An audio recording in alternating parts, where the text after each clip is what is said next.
Halo teman sinema, balik lagi bareng gue Andre. Kali ini gue akan bahas salah satu film Indonesia yaitu 27 Steps of May. Setelah kejadian pemerkosaan yang dialami oleh May hidup dalam kesenyapan. Ia membatasi diri dari dunia luar dan tidak berinteraksi termasuk dengan ayahnya sendiri. Apa sih yang sebenarnya terjadi dengan May ini? Kira-kira bagaimana ya itu bisa terjadi?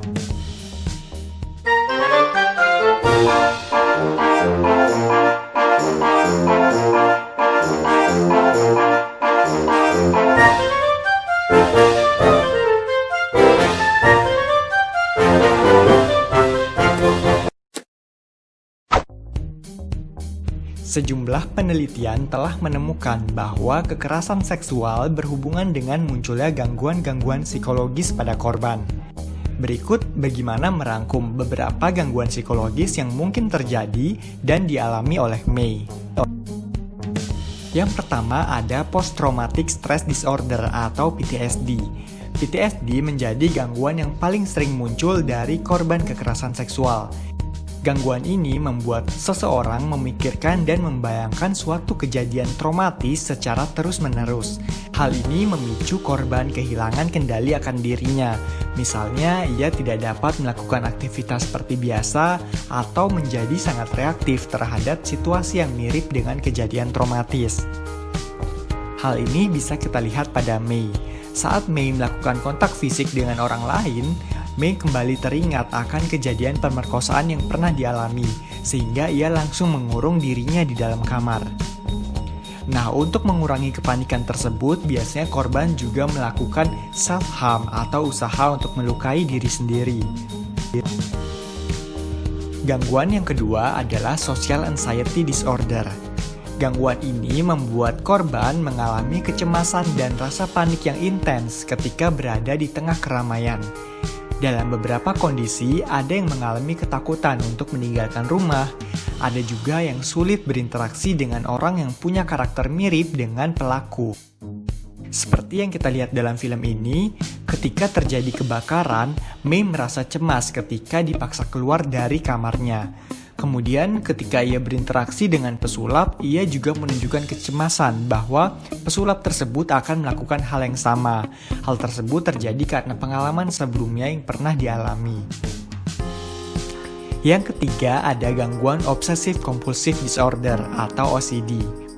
Seperti yang kita ketahui bahwa selama 8 tahun May melakukan rutinitas yang ketat. Nah, rutinitas ini bertujuan untuk mengurangi kemungkinan May menghadapi pemicu yang membuatnya panik. Ketika terdapat rutinitas yang tidak sesuai dengan biasanya, korban akan menjadi resah.